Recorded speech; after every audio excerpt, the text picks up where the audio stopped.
evening, ladies and gentlemen. It's a great pleasure to have you here this evening with us, and it's a great privilege and a pleasure to introduce very briefly Claus Offe to you, who actually needs very little introduction to anyone familiar with the IWM.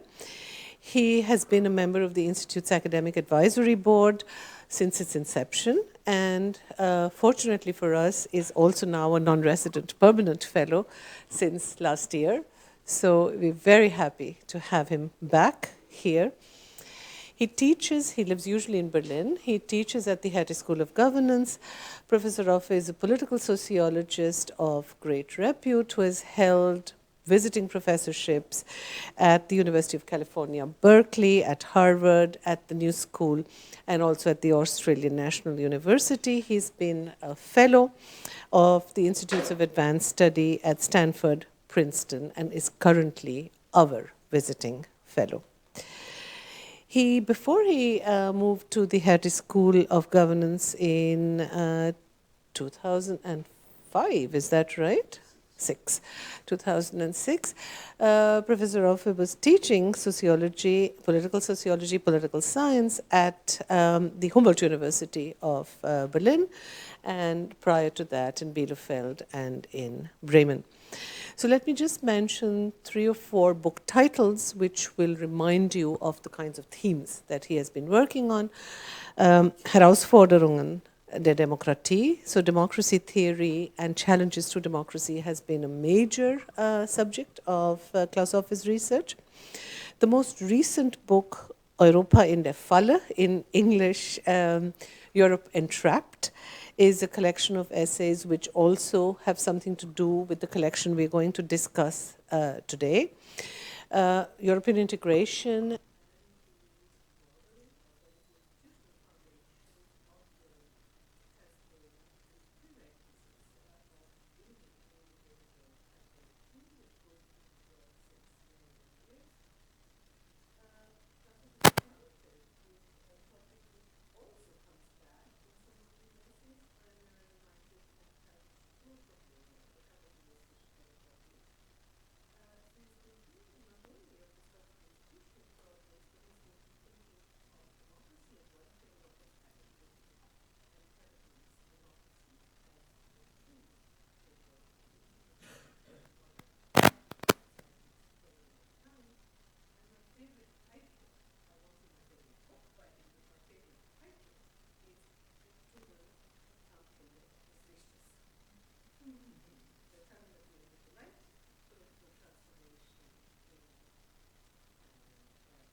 Good evening. Thank you for having me, inviting me. This is, let me start with a word on the book we are talking about. I have to warn you, in case someone is interested, it's extremely and scandalously expensive. So get it from a library if you... yeah, right, yeah. Okay, there's a paperback copy. It's quite unusual. A common friend and constitutional lawyer from Italy teaching in London, Dario Castiglione, approached both of us with he had been following our work over the years, and it was his idea to put together a collection of essays, not as is quite usual of one author, but of two authors. These two authors, apart from being friends for a very long time, published their first co-authored book 51 years ago, when they had just graduated from Free University. And so we thought this is a welcome opportunity to join forces again. We had co-authored a few articles, which are also in here in the meantime, but Ulrich Preuß is as Shalini said, a constitutional lawyer with strong social science interests. I've learned a great deal from him. I'm a sociologist who then converted to political science with a large overlap between the two. Anyway, so these essays are from a period of 30 years. And some are not exactly brand new and do not address some of the current problems, but we thought we put them together. Anyway, and I thought about what is a question that all these essays address, and that of course has to be very abstract. And I think the question is, Preuß would probably agree, the question of what unites the citizenry, what makes out of a multitude of individuals the component parts of a political community. And what is a political community good for? And what order prevails in a political community, and what are the problems of this order and the vulnerabilities that it is exposed to. And let me try to give you an idea of what type of thoughts and answers we are trying to develop to this question. And this reference question, what unites the citizenry, has first a number of negative answers. It is not ethnicity. It is not religious homogeneity. It is not a shared identity of culture, tradition, language. These are highly fragile unifiers in European societies. So what is it then? And all these kinds of social glue are in short supply. And religious, ethnic, historical identities are not good enough as unifiers. You could say, well, the synthesis of the citizenry, the cohesion is achieved by what in the 30 years after the Second War was called the social market economy, a social economic order that is both increasing prosperity and distributing this prosperity in ways that are perceived as, by and large, fair and just. Well, that is also not good enough given the current conditions of unemployment, poverty, inequality, and precariousness that we see in our societies, and that are very different from the conditions of the Trente Glorieuses of the post-war time. So what is it, or what can it be? And the answer, the tentative answer to be explored is democratic constitutions. And then the question is, why democratic constitutions, and why? What is their function? And the answer to that question is, democratic constitutions, if they function well, perform the unique and indispensable function of coping with and processing conflict and difference.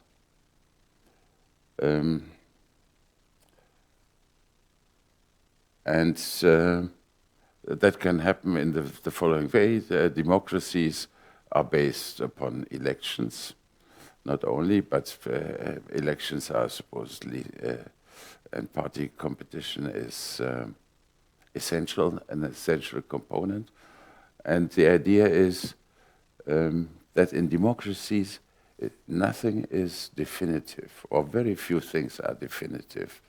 Everything is in motion. The next election day is taking place at a predictable time, and the cards can be stacked in a new way. So that has a reconciliation effect. If we did not win this time, maybe we win next time. There is hope, there is a chance, there is fluidity. Nothing is rigid, and nothing is arbitrary. Political outcomes emerge from fixed rules. Adam Jaworski, one of the authors who has written in this field, defines democracy as a system where rules are fixed and outcomes are uncertain and unpredictable. Right? That is, it's a great, and it can reconcile conflict by provide legitimacy to these reconciliatory outcomes by the fact that the rules can be justified as being fair. The principle of democratic equality, every citizen who thereby becomes a citizen has the equal chance to influence the political outcomes of legislation. It's also the identity aspect that has long been highlighted by democratic theories, the fact that all those to whom the law applies have a role in making the law through representative institutions. So these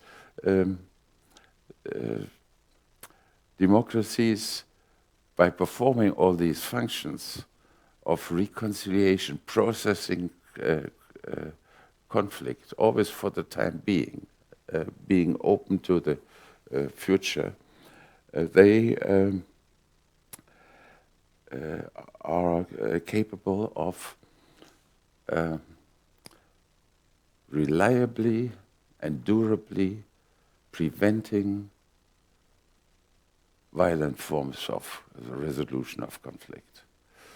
Democracies are supposedly able to organize conflict, not eliminate conflict, no, but organize conflict and the processing of conflict in ways that avoid civil war and non-institutional conflict.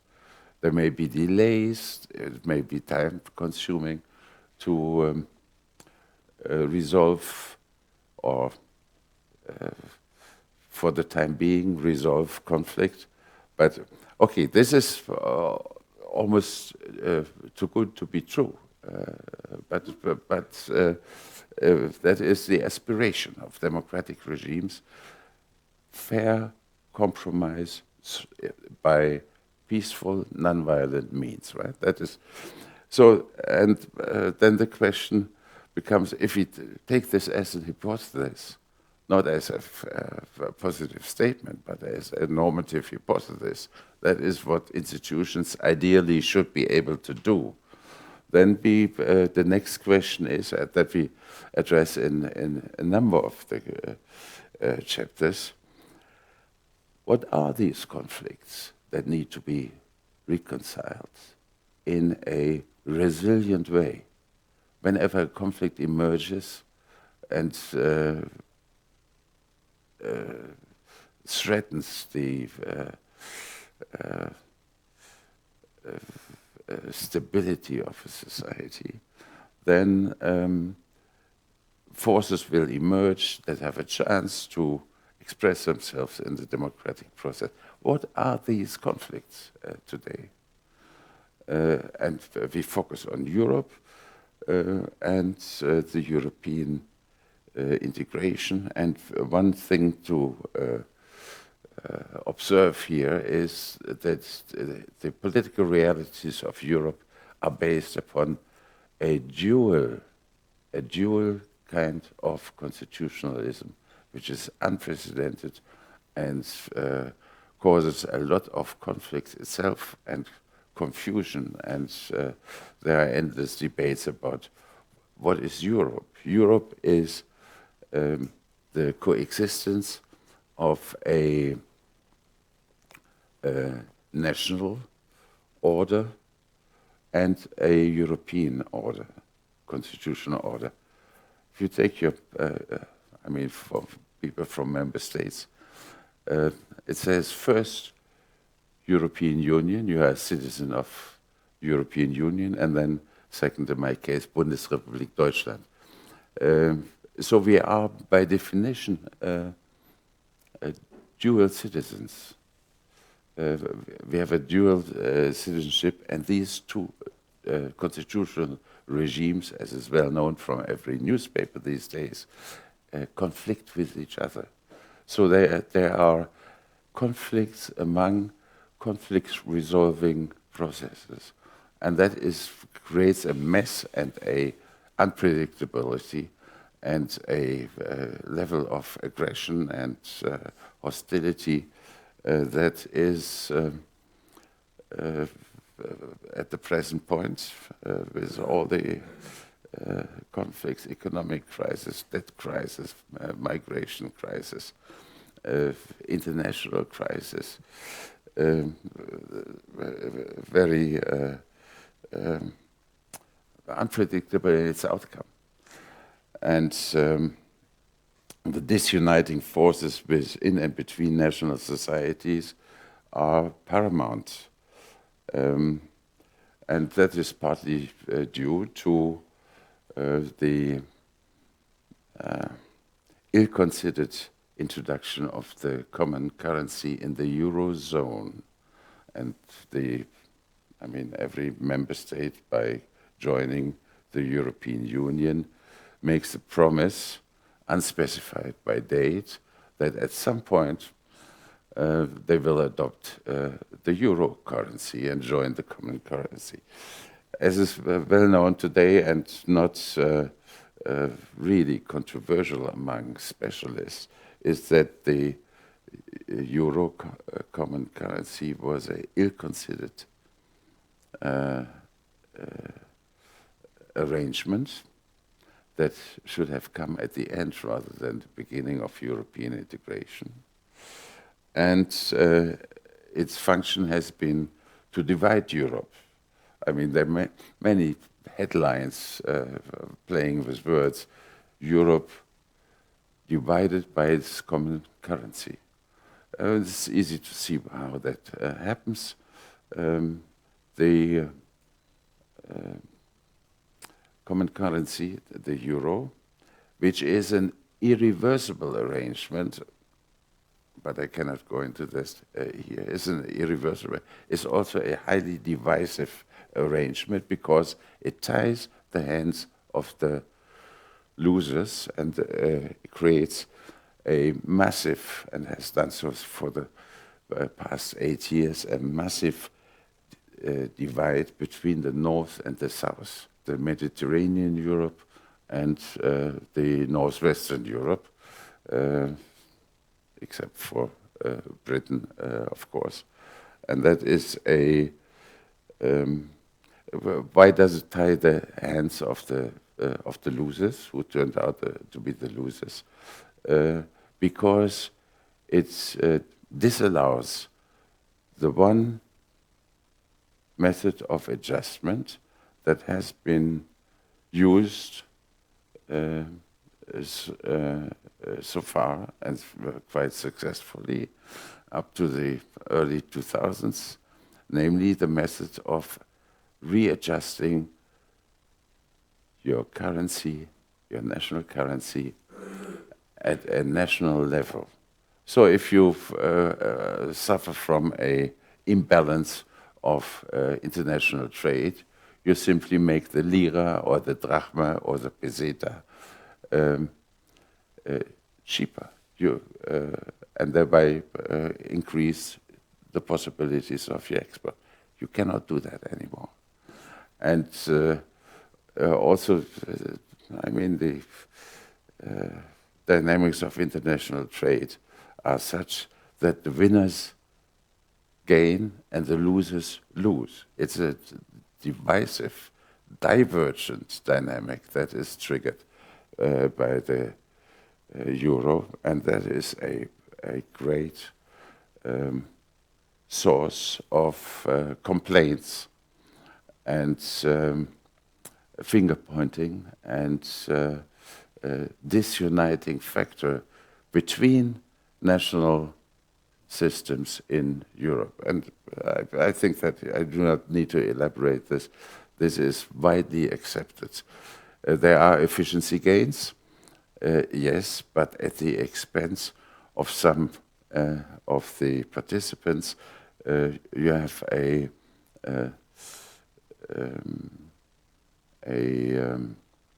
not a positive sum game, as was promised and anticipated. It is at best a zero-sum game, and unless reconciliation of the economic parameters of the euro system can be developed, it is an explosive condition for which we do not have a mode of organizing resilience or reconciliation answer. So that is one divide that makes the losers poorer and the winners more prosperous. The other divide that I want to address, and that interacts in interesting ways with the first, is the not the north-south divide, but the east-west divide that is now becoming manifest in Europe.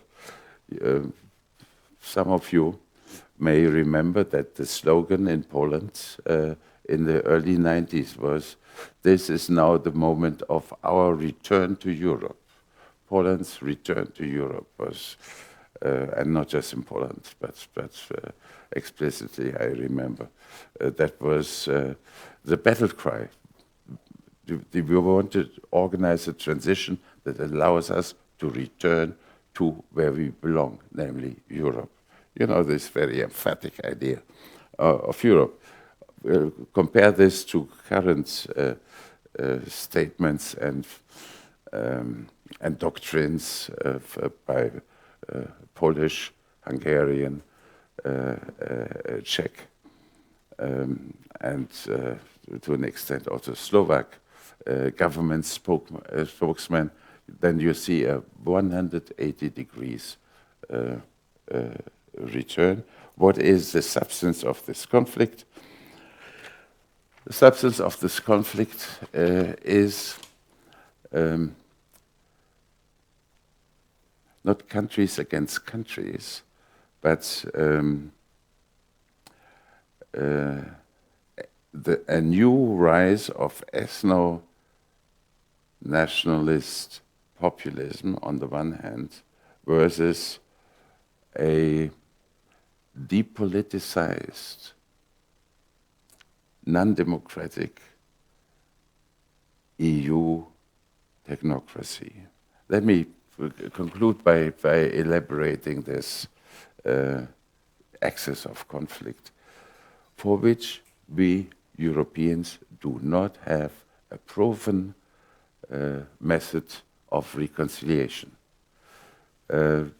Europe, the European Union, is not a democracy, it is not a federation, but it is in flux. It is uncertain about the conflict settling mechanisms that are available. The rightist populism is a political configuration of forces that seek protection of the national citizenry, not through state power and welfare state arrangements and so on, but through fences and the strengthening of borders. Borders are arrangements that are designed to keep out foreign elements, foreign persons, foreign workers, foreign goods, foreign gods, and foreign investors. What is outside of our borders is threatened and perceived and framed as threatening and something that needs to be kept out. And we see many examples of this thinking in terms of borders as protective devices. And the migration challenge that Europe is currently undergoing is welcomed as an amplifier of this political figuration of forces and ideas. And that in turn is due, in my view, and it's hard to prove, but I mean, authorities in the field tend to agree that the protection mechanism has changed. It used to be the welfare state under social democratic guidance. Social democracy has virtually disappeared from the scene as an independent force of social reform and social justice. And instead, the very concept of social justice has been transformed by the ethno-nationalist right into the concept of national justice. The categorical preference of people within the borders over people and ideas outside of the borders. So I think the rise of rightist populism corresponds to the decline of the older mechanism of social protection. On the other hand, this is one side of the conflict, one party of the conflict. The other party of the conflict is what I have called depoliticized European technocracy, which is not a state and only in a very limited sense a government. It is perceived as being democratically inaccessible, remote in space and affective distance. almost like a foreign power, as it is was framed in Britain during the Brexit campaign. The EU is rightly perceived as a threatening version of globalization, namely a liberalization machine. It is market making rather than market constraining, and the productivity dividends that the European integration has generated are not appreciated and valued as such. They are taken for granted. And they are considerable, but they do not play a political role that people come to appreciate the prosperity that they owe, or some of them owe, due to the first of the cleavage I have mentioned, to the very integration itself. Not all of them profit, and those who profit do not appreciate the profit.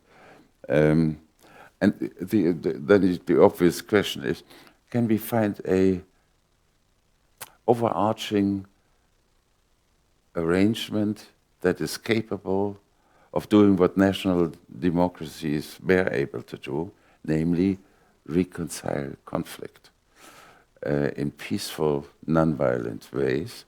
And the answer is, we don't know yet. It is an open question.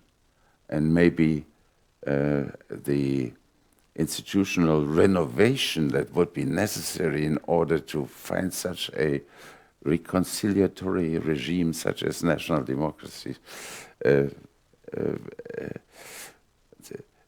paradox is exactly that under times of under conditions of stress and conflict, it is very difficult to agree on a reconciliatory institutional arrangement.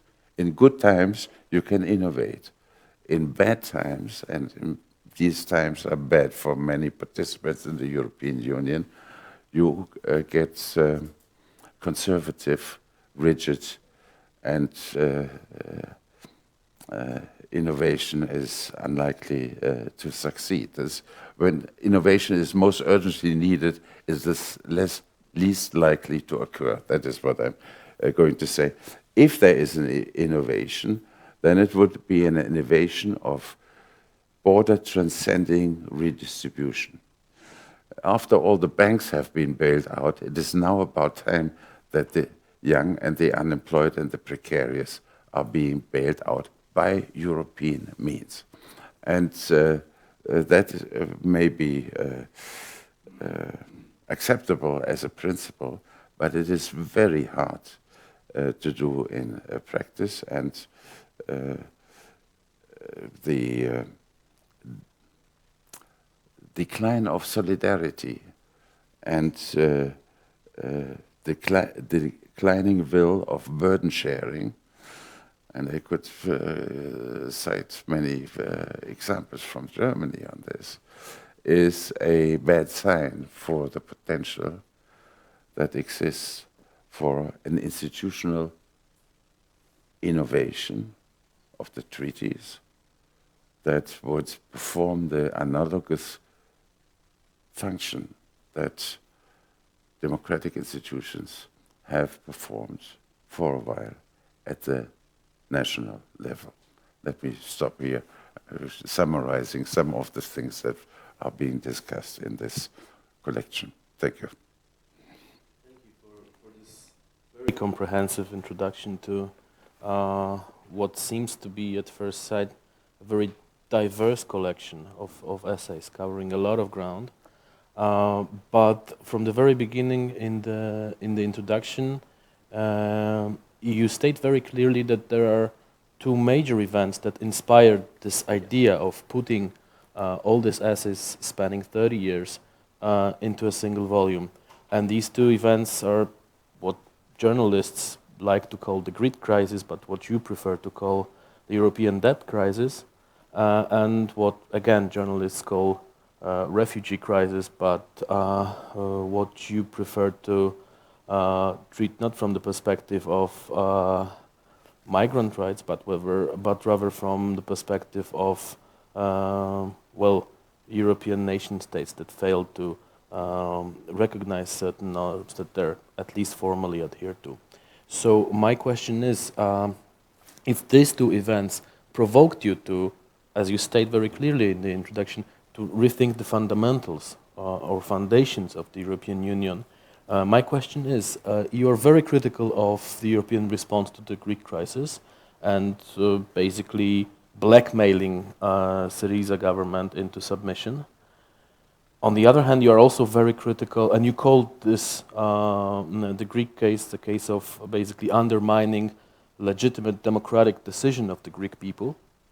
On the other hand, you're also very critical of, for example, Orban and his response to influx of refugees. But on the one hand, the Greek crisis is supposed to be the illustration for undermining democratic principles by European Union. On the other hand, Orban also says that he was basically acting on democratic will of his own people. So how do we, is there any rule that we could basically draw from a lesson that we can take from these two cases? How do we distinguish between good democracy and bad democracy within the well, within that the is European not Union? the distinction I would propose to draw here, but what we see is in the Greek crisis of July and the entire summer of 2015, as well as the simultaneously evolving refugee crisis, is that the conflict of national regimes and national democracies cannot be reconciled at the European level. Right? The European Council decided that 160,000 refugees should be shared in the burden-sharing logic among member states. Nothing happens. It is not enforceable. It is a pious wish and an embarrassment for all those who have participated. So, what I have called constitutional dualism. There are two sets of rules that conflict with each other: national democracy and European reconciliation, and there is no easy way out visible. And the other example you mentioned is the Hungarian referendum that just took place, and that is supposedly, but wrongly, considered a most democratic way of doing things. We have three important referenda, instances of direct democracy. One is the July 2015 Greek referendum.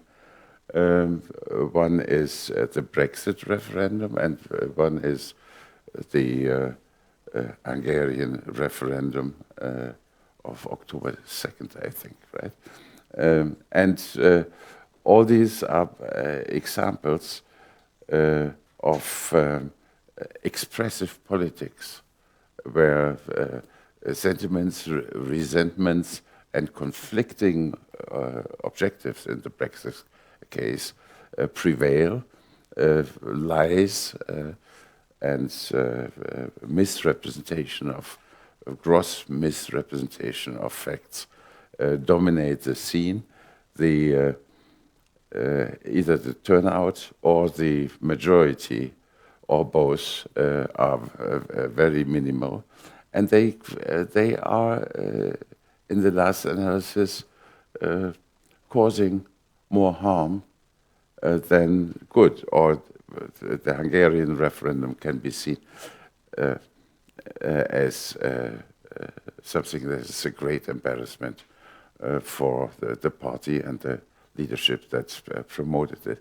So I'm, as may have become clear, I'm very critical of forms of direct or plebiscitarian democracy, because they minimize deliberation, they minimize the consideration at the level of individual citizens, of pros and cons, and the gathering of information, and the looking into the medium-term future, and so on. It's the opposite of deliberative models of democracy, and it leads to disaster and intense, unregulated, unbridged conflict. What I found very refreshing about the book is that there is this mantra going on that these two crises that we mentioned are basically a result of European Union being very much an economic union, not a political one, not a political federation, but actually your book is trying in a way to reverse this perspective. Because what you advocate for and what you also mentioned in your introduction tonight is that to you there is a direct need of returning to some understanding of the European welfare state or European social model or social Europe. Yeah. And one way of doing this, according to you, is what you mentioned, massive redistribution across borders and redistribution that would also transcend generations. And social classes also. And social classes, obviously.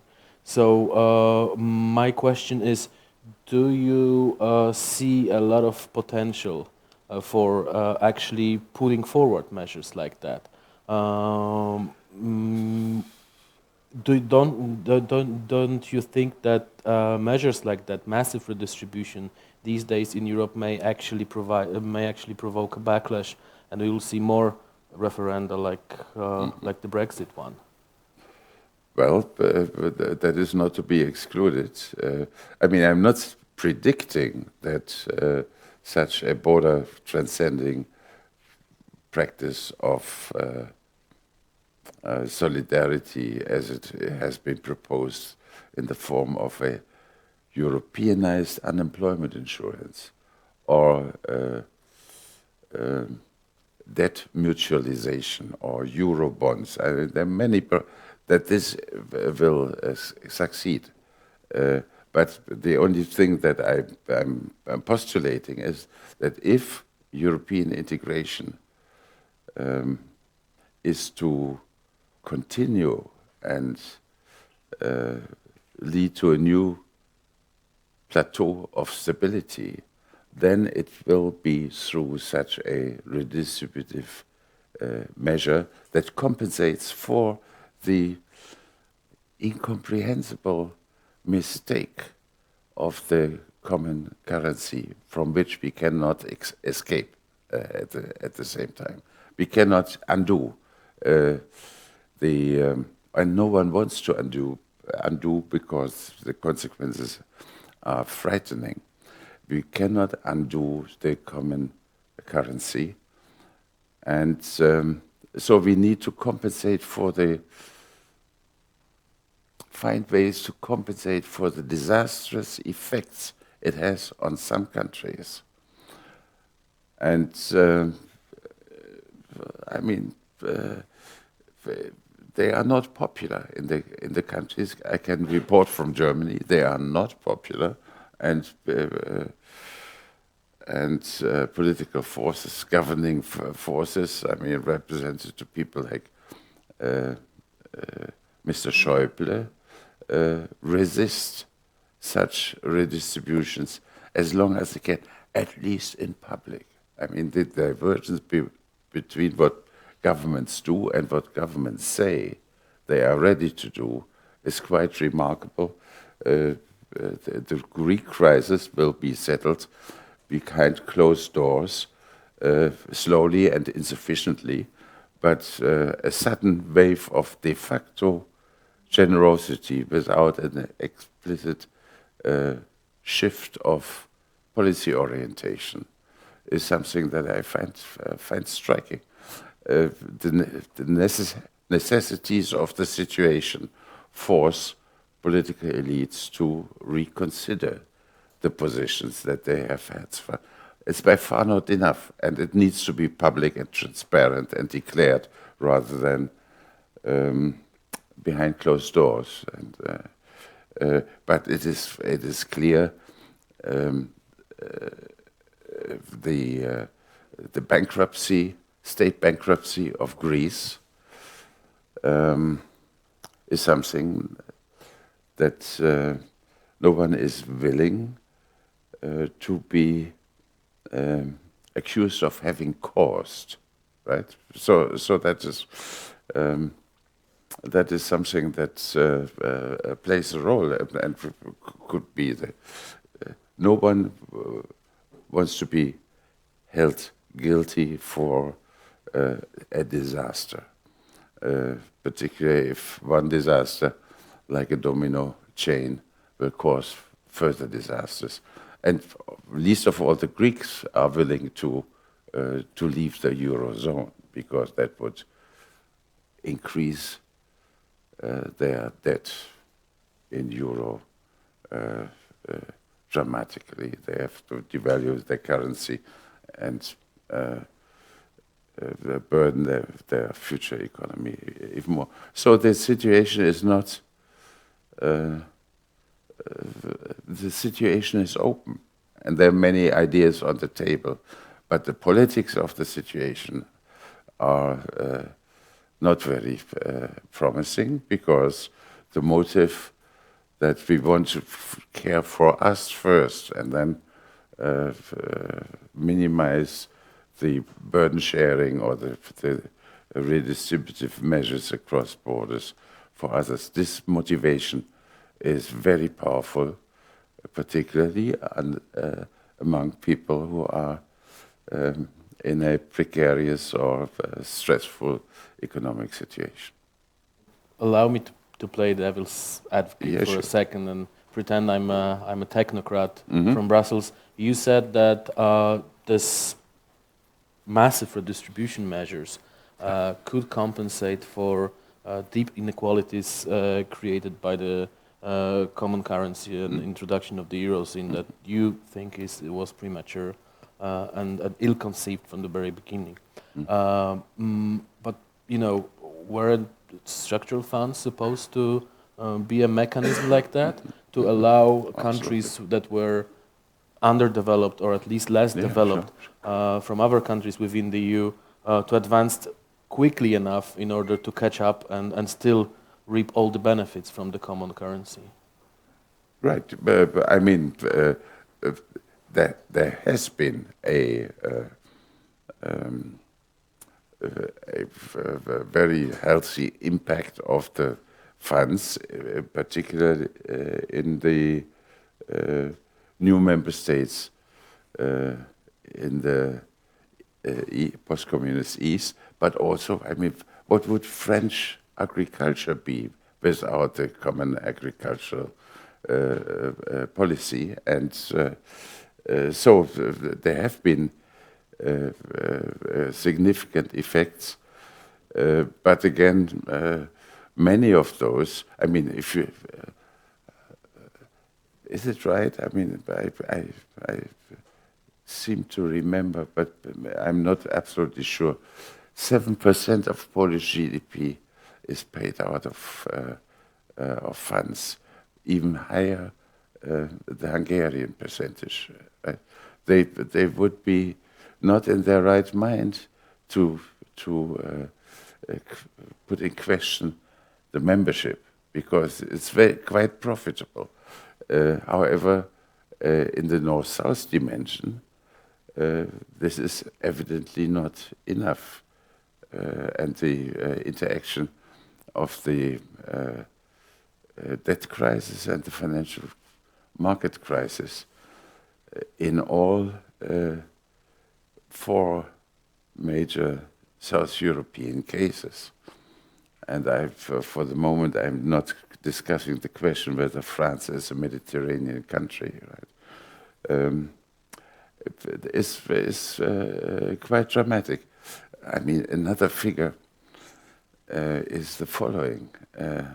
30% of the European non-performing loans, that is, loans where banks do not are not able to extract the payments and the interest from the people whom they have given loans, right? 30% are with Italian banks. I mean, no one talks about this for the time being, but Italy is a very, very precarious situation with all these non-performing loans and the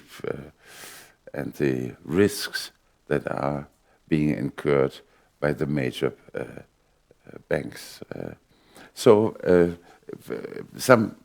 Something along these lines that I propose and hope for is being done, by far not enough. And if the banking system in Italy fails, there is no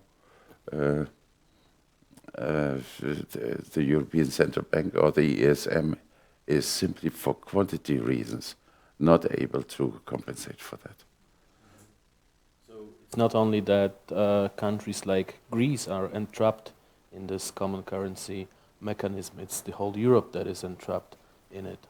Is it basically... Yeah, okay. It starts at the national level. States rescue banks, banks rescue states. Then it moves up to the ESM and the plans for the banking union. And then the key role is being performed by the European Central Bank, that desperately tries, with very unorthodox methods of economic stimulation, to increase the rate of inflation and to stimulate growth. I mean, an interesting thing here is that low inflation motivates waiting. If you have high inflation, you better do things today rather than tomorrow.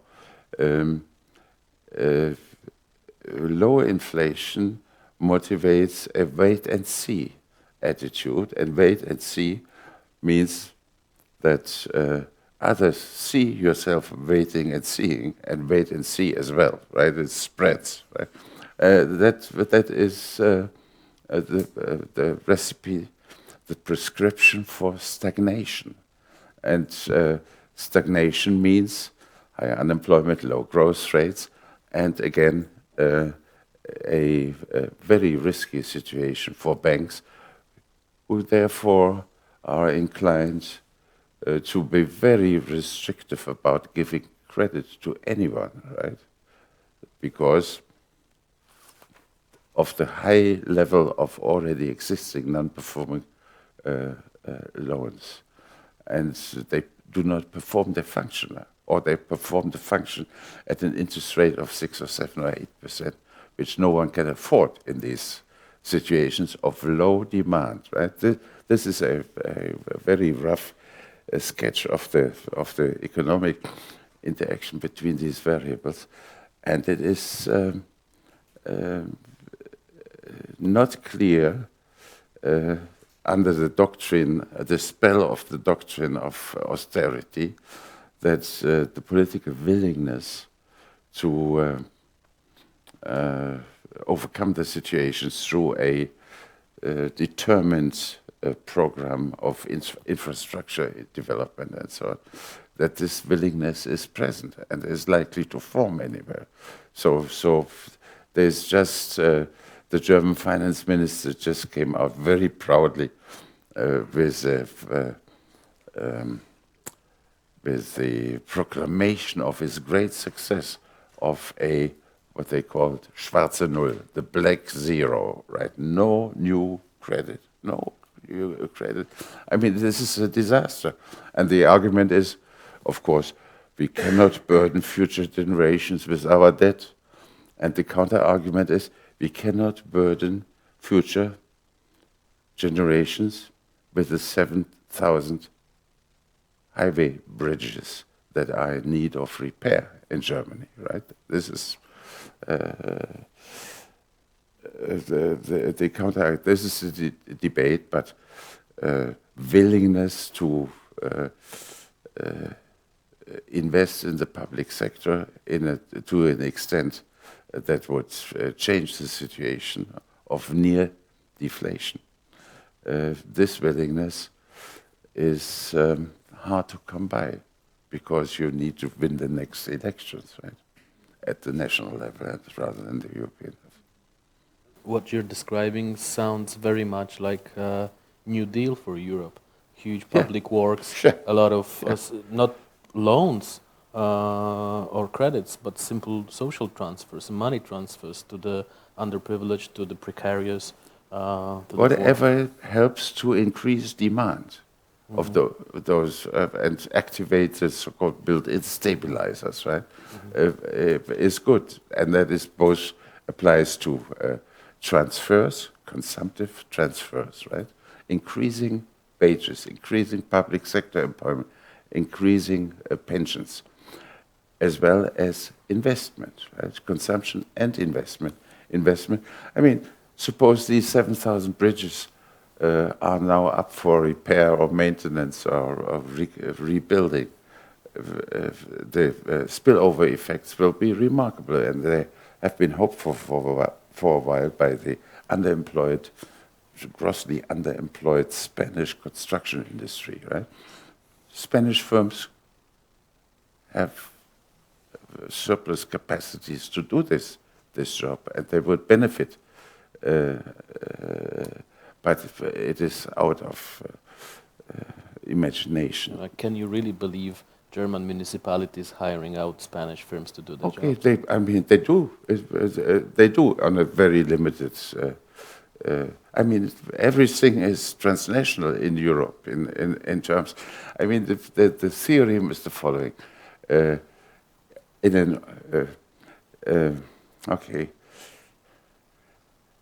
Or my favorite terminology is hanging together versus acting together. Right? Hanging together describes the long-distance causations that exist between all these variables that I have mentioned. Right? Everything is objectively border transcending. The German car, Audi, is not a German car. It is manufactured in 15 member states, the component parts, right? So the automobile industry and many other industries are Europeanized to an extent that most people do not realize. They associate products with countries where they come from. Wrong, right? At the same time, acting together is namely willingness to cooperate, to manage this situation is very limited, the capacity, and it is, I mean, amazingly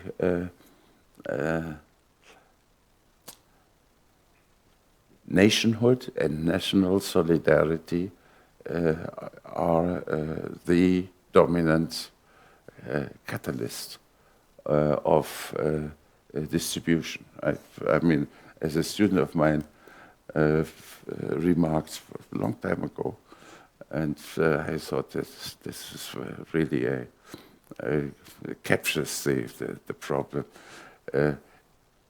German consumers are much more willing and ready to subsidize Bavarian dairy farmers than they are, because this is because of familiarity or affective proximity. You know, you have an idea of what happens in these family farms that you are helping, and you are very willing to help. But if it comes to Spanish olive growers, that is far away. You don't know if these people really deserve to be helped. So the national blinders play a great, big, pernicious role in limiting effective forms of acting together, cooperation, solidarity, however you want to call it. Mm-hmm. Well, this brings me to the last question I wanted to ask before I give the audience opportunity to also ask you some questions. you know,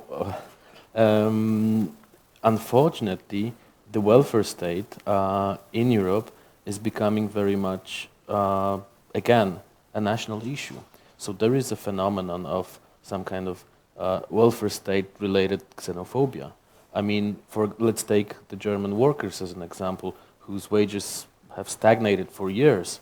It's very difficult to imagine that these people will be ready to sacrifice whatever is left of their welfare state for the sake of the whole continent, and agree, for example, to huge, massive transfers distributed across the European Union, especially in the direction of the underprivileged countries. So the question now is, should we defend the welfare state in a particular country, or should we still advocate for a pan-European welfare state? Yeah. We might not be able to have the two together. Well,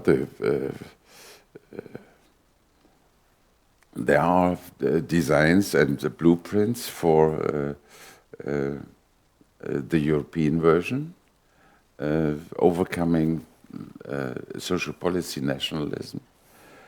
And one example which I find particularly attractive is the example of a plan of the former Commissioner Laszlo Andor to Europeanize the unemployment insurance.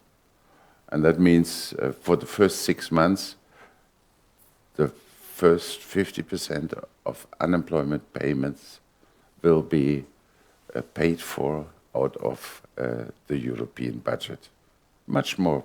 I mean, the amount is not much greater than the common agricultural policy, but it is new and it is solidaristic in a situation where this nationalist motivation gets ever stronger for reasons that you rightly mentioned.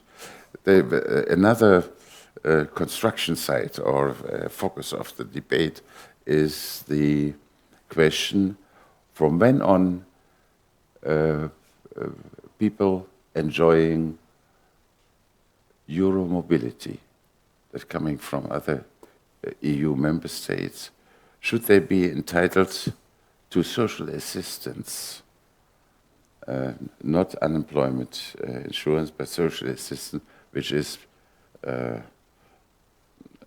transferred according to a criterion of need and not desert, right? Social assistance of welfare in the former American sense. And this has been so far, the answer to this question has been so far in Germany, 6 months. If they are 6 months in the country, legally in the country, and they are legal because they do not have income or sufficient income, then they are entitled. Given what everyone else does in Europe and is seen as doing in Europe, the Social Democratic Minister of Labor has yesterday decided that this time barrier should be moved up from 6 months to 5 years. Only after 5 years in poverty in the country, you are entitled to social assistance. And the argument is everyone else is doing the same, right? The French are doing the same, the Danes are doing the same anyway, the Dutch are doing the same. So we cannot be the only generous exception in the region, right? Then, okay. So this is the logic of the situation that you need in their competitive situation. I mean, migrants have their destinations, right? And they pick their destinations according to perceived generosity of welfare. If everyone else becomes stricter and less generous in terms of welfare payment, we have no choice. or that's her argument, Andrea Nahles, but doing the same. Otherwise, the standard argument applies of moral hazards. Moral hazards being a situation where you enjoy assistance, help, subsidies, and as a consequence you change your behavior so that you are in need of ever more of subsidies, or ever more people coming in and in need of subsidy. And so it's a competitive relation rather than a collaborative or a relation of acting together. And to restore acting together under politically realistic conditions is the big problem that we have to deal with, and we have not found a compelling answer to. Thank you. Questions, reactions, comments, please.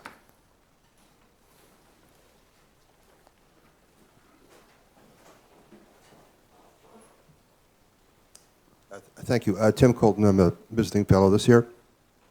You made the point, Klaus, fairly early on, that one of the problems was that it's so difficult to make hard choices in difficult times. Mm-hmm. It's much easier when things are going well, which is certainly sounds like common sense.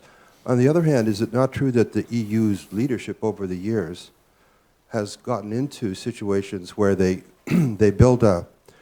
they design a system or an innovation, the euro in particular, with obvious flaws, on the assumption that once these manifest themselves, we'll figure it out when things get really difficult. So we can't really plan how we'll do it, but we'll wait till the situation ripens, and then we'll come up with an answer. And I guess it did work on lesser issues, but it seems to have really broken apart on the euro. And I guess my other question is about getting rid of the euro or getting out of the euro. I mean, is it as black and white as you suggested? I mean, if it's fundamentally flawed and premature, then if that's indeed the case, and I'm not really in a position to judge, then wouldn't eventually people look for a way to get out of it? Not necessarily destroying the EU, but getting rid of the currency. Yeah. Okay, very relevant, very difficult questions. The famous, I mean, the only people who speak the truth or have deep analytical insights into what is going on in the European political economy are people outside of Europe. I'm always struck by the far-sightedness and analytical sharpness of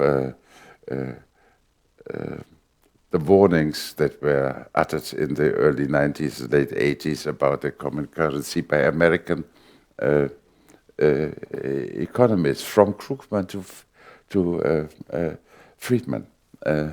They were all warning this is a really dangerous experiment that you do. And no one listened to them. And the same applies to very insightful Indian economists and Mr. Modi and Princeton. And I mean, the best research institute on Europe is in Oslo, nearby, under the impact of Europe, but at the same time outside observers. So I grant, and one of them said, before Maastricht, the European political situation was that of what the term is, permissive consent.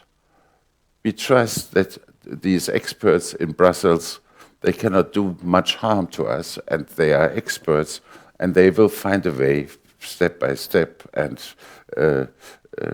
incremental compromises and agricultural regulation and all kinds of consumer protection, labor protection, environmental protection measures that are hard to summarize, but they are beneficial in general, and they will increase prosperity. And let them do the rest. That was the permissive consent up to Maastricht. And then Europeans, national publics, national political constituency began to see that this is something serious. And so Brussels did not get away with this relative calm. And it's very controversial, the measures. And we know who the winners are and who the losers are. And we want to be, we, a national constituency, want to be on the side of the winners and avoid, I mean, this tax competition is another example of the dynamic of the situation. Corporate taxes, marginal corporate taxes are, okay, if I remember the figures correctly, I think I do. Denmark, 58%. Bulgaria, 10% flat rate. That is, and that of course is justified with the need that Bulgaria, with its very backward economy, needs to catch up, and we allow this. But now the tax competitions, and given the four freedoms on which the European economy is built, this is something that steers location decisions, right? Enterprises invest where the tax climate is favorable. And even apart from these obscene extremes that we have seen in Ireland, where the high-tech companies, 19 of 20 worldwide, reside in Ireland, they paid, due to a special arrangement, 5 cents per €1,000 taxes, right? And this is no longer that peaceful, calm, and okay. The other question concerns the euro. I mean, it's simply a fact that even in Greece, 80% of the population in surveys express their strong preference for staying in the euro area over leaving the area and returning to the drachma. And I think that has good reasons, because the bankruptcy would be immediate and long-lasting in case they left. No one wants to leave. They are all trapped in the euro. And most of all, Germany. I mean, Germany would lose the grandiose benefit of being able to achieve a export surplus of 8.5% of GDP without risking that the national currency is appreciating, right? Which is normally the case. If you have an export surplus, your currency will go up, and therefore the export cannot grow any further because it becomes too expensive. And therefore a market mechanism sets in that balances the situation. Not so in Germany. This is, I mean, without any doubt, and no one doubts this, is the greatest beneficiary of the euro, because it allows to increase exports without risking the appreciation of the national currency. So I don't think there is any way out of the euro, although you get voices on the right, on the political right, who claim to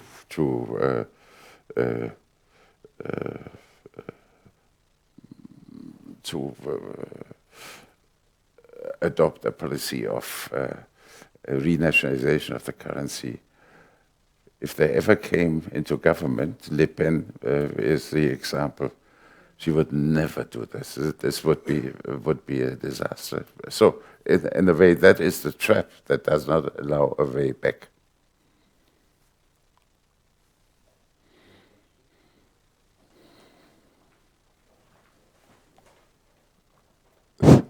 Thank you very much. Very interesting to listen to your talk. I'm just not sure whether I'm that pessimistic about the euro, because it can also be seen as a big integration step. I'm not sure whether I share this. I mean, there are other people I like to listen to who are more optimistic about the European project, about the euro. But I think there's also something else which you didn't touch upon today, which is that this back to nationalism, this rise of populism that also happens in Turkey, in Russia, in US, and I wonder, it's also happening in Europe, but I wonder whether there is some other reason for losing control. Maybe it's a systemic issue. Maybe it's a more systemic issue we haven't talked about today. Maybe I don't like the word capitalism much, because it's very often used in a way I don't like it, but maybe it's globalization, and maybe that's the frame we could also discuss democracy. Okay, I don't know whether very, very interesting. So the phenomenon of renationalization, anti-globalist movements and political ideas, the legitimacy of building fences and isolating the national system from international interference and supranational organization and human rights, and so this is a global phenomenon, as you point out. Well, not in China, but certainly in Russia, in Turkey, in the US, and in European member states for different reasons. And it is a counter movement against neoliberal globalization. We have had enough of it. This is a major policy shift from the emphasis of productivity and efficiency and international integration to the strengthening of borders and fences, right, for all kinds of purposes. Whether that can be, whether that's just propaganda or whether it will be translated in case these forces come into governing positions, such as Mr. Trump. It's an open question, but whether they actually will follow up on what they say, or and then we need to discuss the military aspects and the international organizations that play a role in NATO and the G20 and so on. So I think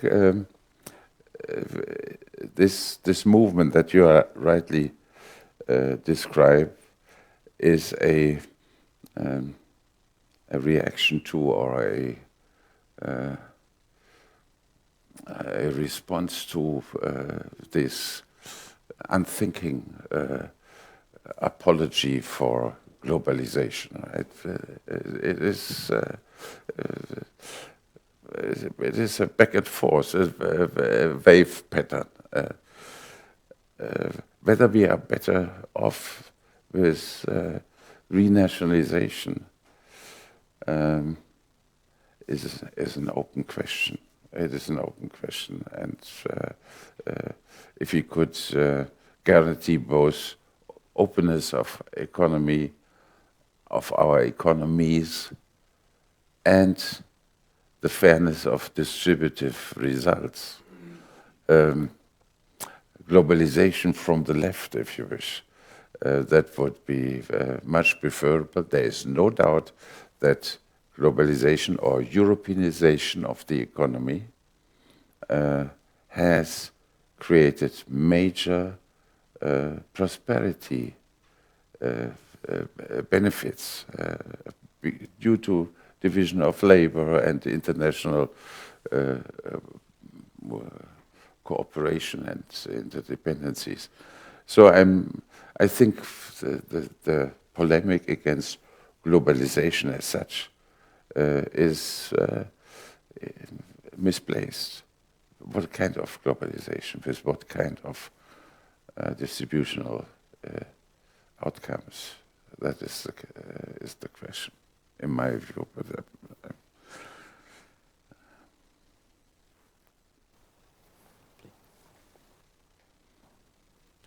Thank you very much.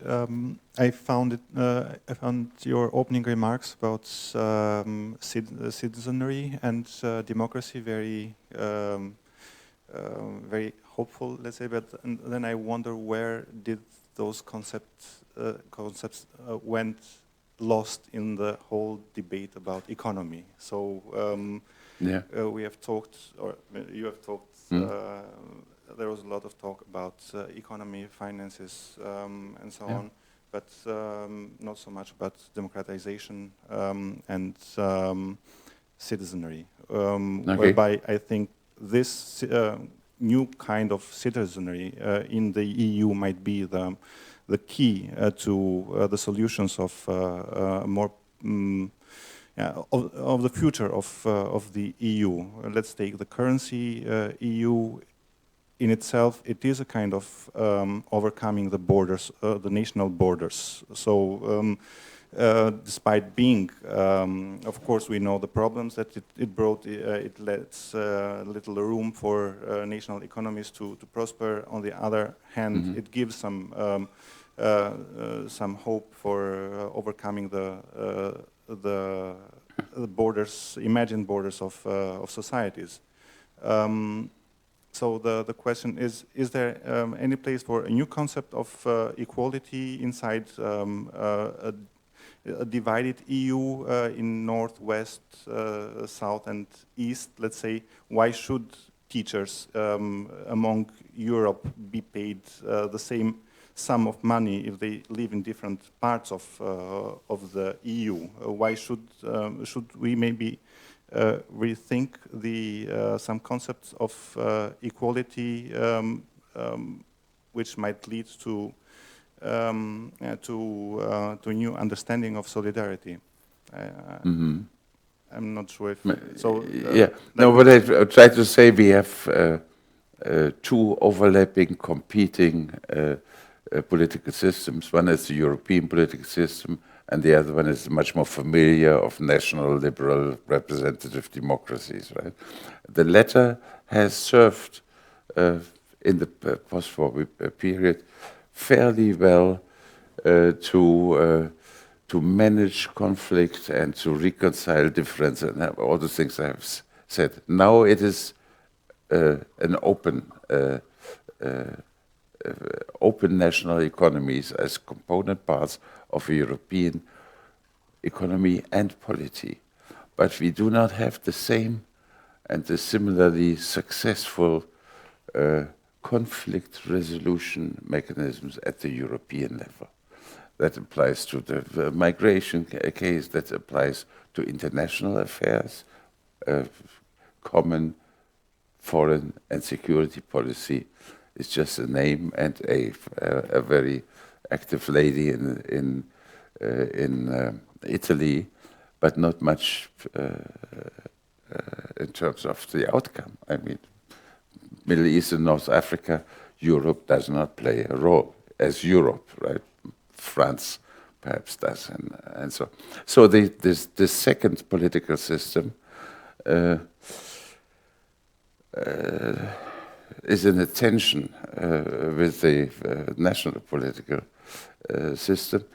And of course, one can ask the question, many people do, why does, I mean, an extreme example that I've used is the European regulation applies to the definition of what is honey. And there's specific physical text. Okay, the argument is you need, for all markets, for all products, you need a level playing field. If you do not define in the technical terms, and this is 25 pages of testing procedures of what we mean by honey, right? Then the chances are that some suppliers will mix gelatin into the honey, and some will not. Some are honest. It's not a level playing field. And this excessive, I think, 90,000 pages of regulation, that is the figure I have for all kinds of products. This excessive regulation is unavoidable if you want to create a level playing field of competition, of fair competition, where only quality and price of defined goods can play a role as parameters of competition. I don't think that the wages of teachers are affected by this. This is entirely, wage formation is entirely a national affair. And I mean, cucumbers are defined. Teachers, not the prices, teachers not. And they are, I mean, the subsidiarity principle does not allow wage determination at the European level. Right? But there is a lot of bureaucracy, control, standardization, for the sake of market making, right? Making markets possible.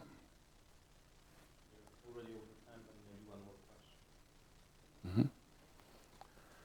Hello, I'm a teacher, and I didn't realise that cucumbers were so prioritised. I like them as well. But my question is about Brexit, which you mentioned a few times. Yes. How big a blow for the EU was it? Did the Commission plan for it? And have you seen any evidence that Brussels is listening or acting any better? Brussels is listening, acting, listening, okay, or performing any better? Okay. This is full of speculation. I mean, if you read the Financial Times, you are almost certain that this will lead into a disaster. If you read other papers or listen to other commentators, you are more optimistic. I think Brussels cannot afford to be very generous in the upcoming negotiations. And that means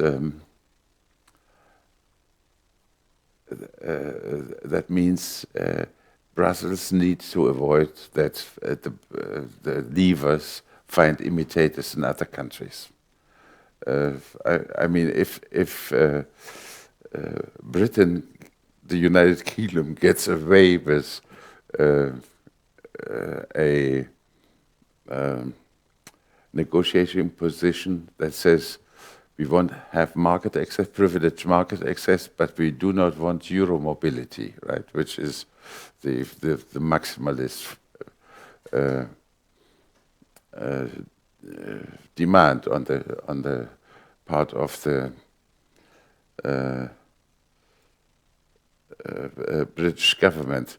Then others will be tempted to aspire for the same solution, and that therefore. Other than that, it is very uncertain. Maybe the medium-term effects are negligible for the British economy. Maybe they are not, and it is much too early to tell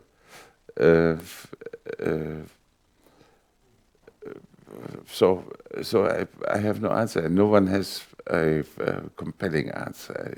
I think it can be quite dramatic because if Brussels adopts a very tough bargaining position, then the economic effects on the British economy can be quite considerable, and not just in the monetary field. I mean, the decline of the pound, which can be welcomed or not, depending on your point of view. So I think there's a lot of uncertainty. The main thing is